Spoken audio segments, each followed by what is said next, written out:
March the 7th and 20th, in the year of our Lord 1999.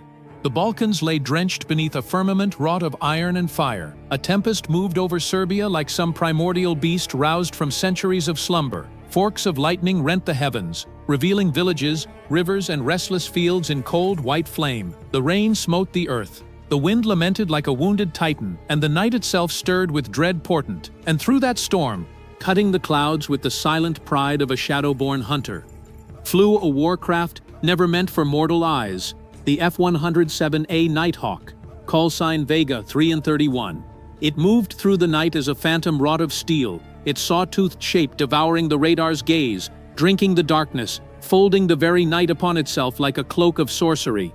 Within the cockpit sat Lieutenant Colonel Darrell DZ Zelko, his visage pale in the glassy glow of instruments, his pulse steady, his mind honed to a razor's keen.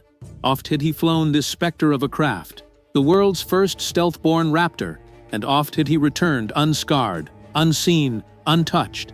Yet on this night, something troubled the air, something heavy, something ancient, as though destiny herself were sharpening her blade. The charge was clear: slip into Belgrade, smite the Serbian Air Force Command headquarters, depart unseen as a whisper in the void. A task fashioned for the Nighthawk's very nature. And still, as Vega 31 neared the Serbian frontier, lightning flashed across the canopy, revealing two F-16CJ Vipers, keeping faithful station behind him. Their burden the dreaded HARM missiles, defenders against awakened enemy radar, guardian angels. But angels are yet bound by storm and wind. The radio cracked. A voice of command, iron cold, Joint Forces Air Component Commander. All Vipers, withdraw at once, return to base. Zelko lifted his head. What sorcery was this? Again the message came, sterner still. The storm had grown perilous. The escorts must needs depart, and thus the ghost, lone in spirit, became lone in truth. The Vipers veered away, fading into the roaring gloom until their lights were swallowed by tempest. Zelko drew breath through his mask, sharp, resolute. No turning back now. He pressed deeper into Serbia, a black dagger in the firmament. Far below, west of Belgrade, another man kept vigil beneath the wrathful sky. Lieutenant Colonel Zoltan Dani, commander of the 3rd Battalion of the 250th Air Defense, a name spoken among Serbian warriors with reverent fear. His charge, the venerable S-125 Neva, a relic of the 1960s, a weapon that in the tomes of theory could never best American stealth. Yet Dani dwelt not in tomes. He had studied the ways of stealth. He had trained his men to shift their stations in silence. He had decreed their radars be lit for no longer than 17 heartbeats, lest NATO's wrath find them. And this night, whispers of another foe arising from the west reached his ears. Dani stepped into the radar cabin, his boots ringing upon the metal deck. Search the heavens. The aged P-18 spoon-rest radar stirred, casting its long-wave murmurs into the writhing sky. The screen blossomed with green chaos. Storm, rain, formless echoes. Yet long waves sometimes snare what they ought not. Sometimes they betray a shape that should not be. Dani leaned close. The storm crackled across the display. Noise, static, more noise. Then, a faint spark. A trembling mote among the false visions. But it moved with purpose, with intent, with craft. Dani's eyes narrowed. I behold something. His operator hesitated. Sir, it may be but the storm's deceit. No, that is an aircraft. Thus the hunter marked the ghost. High above, Vega 31 descended toward Belgrade. The clouds thinned, and the city gleamed beneath like molten gold. The Nighthawk's targeting rune found its prey. The Serbian Air Force Command headquarters, a fortress that had defied NATO's strikes time and again. Zelko opened the bomb bay doors, a simple act. 2 panels unfolding, a heartbeat in time. Yet in that heartbeat, the stealth craft lost its cloak. The sacred geometry was broken, and below, the ancient SNR-125 low-blow radar perceived that fleeting echo. Sir, we have a signal upon Phi-1. Phi-2 confirms. Faint, but true. Dani's command was swift as lightning. Seize it. Hands flew across instruments. Tracking, we hold it. We hold it. Dani raised his hand. Loose the arrows. 2 SA-3 missiles leapt skyward, their fiery trails piercing the storm like wrath hurled from the gods themselves. Zelko released his bombs. 2 GBU-27s descending like silent angels toward Belgrade.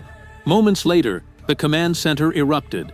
The mission was done, but before Zelko could ascend, a shrill metallic cry filled his cockpit. A missile lock. He beheld them, two blazing spears rising through the clouds. Lord above, he wrenched the craft into a desperate break. Alarms wailed. The tempest screamed. G-forces crushed him as though a giant pressed him into the earth. The first missile passed, a miracle. But the second? The world became flame. Fire engulfed the left wing. The Nighthawk twisted, rolled, plummeted into a death spiral. Zelko's body was battered, suffocated by force. His instruments flashing like storm-born lightning. The ghost of the sky struck down at last, and Zelko knew, they have taken me. The jet shrieked as it fell, fire trailing like a comet's dying tail. With titanic effort, he reached for the ejection handle, fighting G-force like an invisible titan upon his chest. One pull, the heavens rent asunder. The canopy vanished, the seat fired. Zelko was hurled into the storm. For a moment he believed himself still trapped in the dying craft. Then his parachute blossomed, bright orange, so bright as though the night itself pointed toward him. The storm swallowed him whole, spinning, falling, drifting through a heaven aflame with lightning, a firmament that groaned like a wounded universe. Darrell Zelko felt the wind rend his flight suit, felt rain strike his face like a lash, felt the trembling echo of far-off explosions. His parachute burst open above him, snapping taut with such force it near tore his shoulders from their sockets. He gasped, a sound devoured at once by thunder. Below him lay the Serbian countryside, black fields, twisting roads, smoke rising from distant woods. The sky glowed faint red where anti-aircraft fire still clawed for phantoms in the clouds. He lived, yet he had fallen behind enemy lines, alone, and every soldier, every farmer, every wanderer of the night would soon be his hunter. His training rose like an iron command: survive, evade, escape, return. He struck the ground hard, rolling through mud, tumbling through thorn, sliding into a shallow ditch. Pain cried from ribs and legs, yet adrenaline thrust him onward. He cast off his chute and buried its bright orange cloth beneath branches and wet soil, hiding its treacherous gleam. His breath steadied, controlled. He whispered to strengthen his spirit, "Thou art not dead." Thus thy mission endures. Miles distant, Lieutenant Colonel Zoltan Dani stood beneath the open sky, watching the flaming ruin of the F-117 plunge toward Earth. The blast stained the clouds with ghostly orange light. His crew cried out in triumph.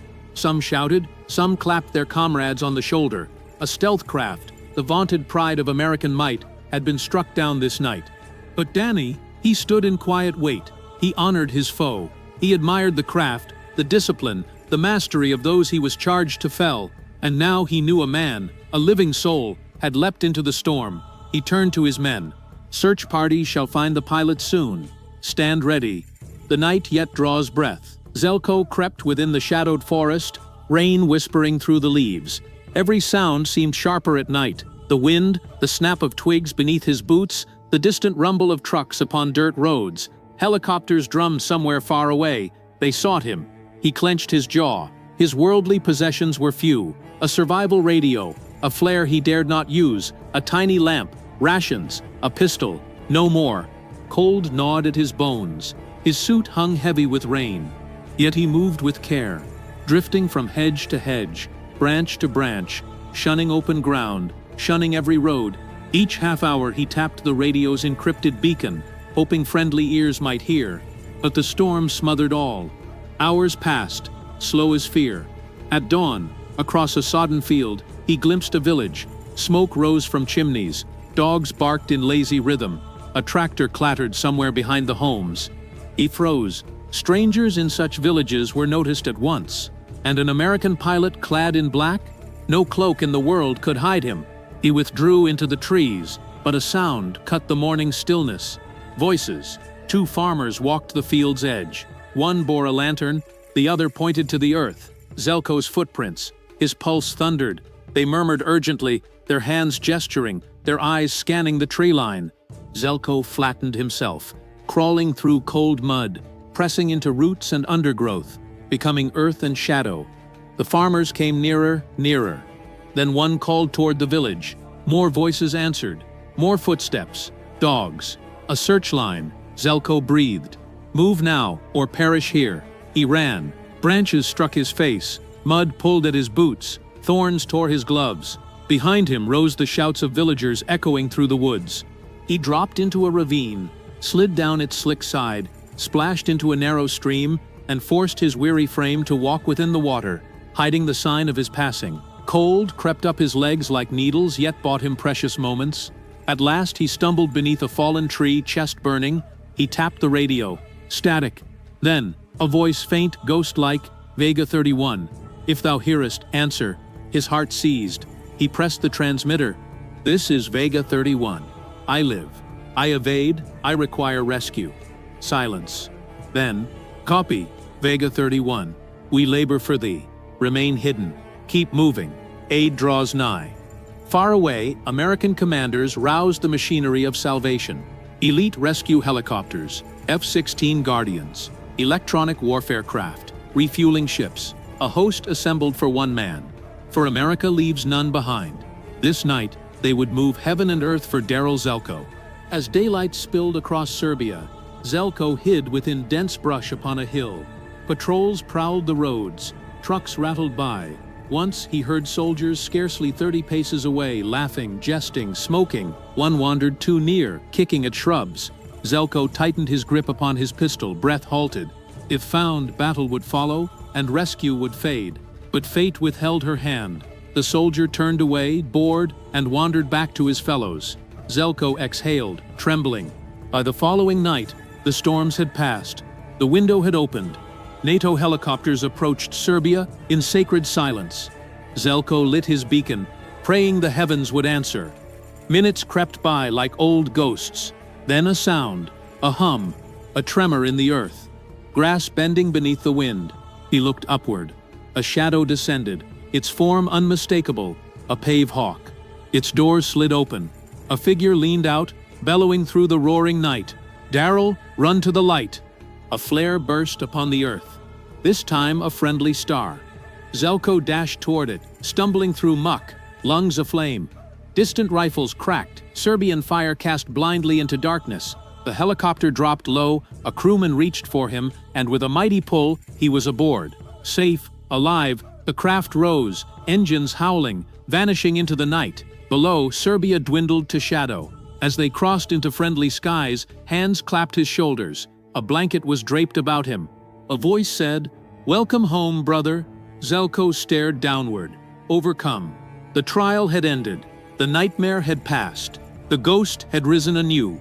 When he returned to base, pilots and crew stood lined along the runway, greeting him as a warrior returned from the abyss. He saluted them, tears burning his eyes. He was the first stealth pilot ever brought down, yet also a symbol of endurance, valor, and the will to live. Years later, something wondrous came to pass.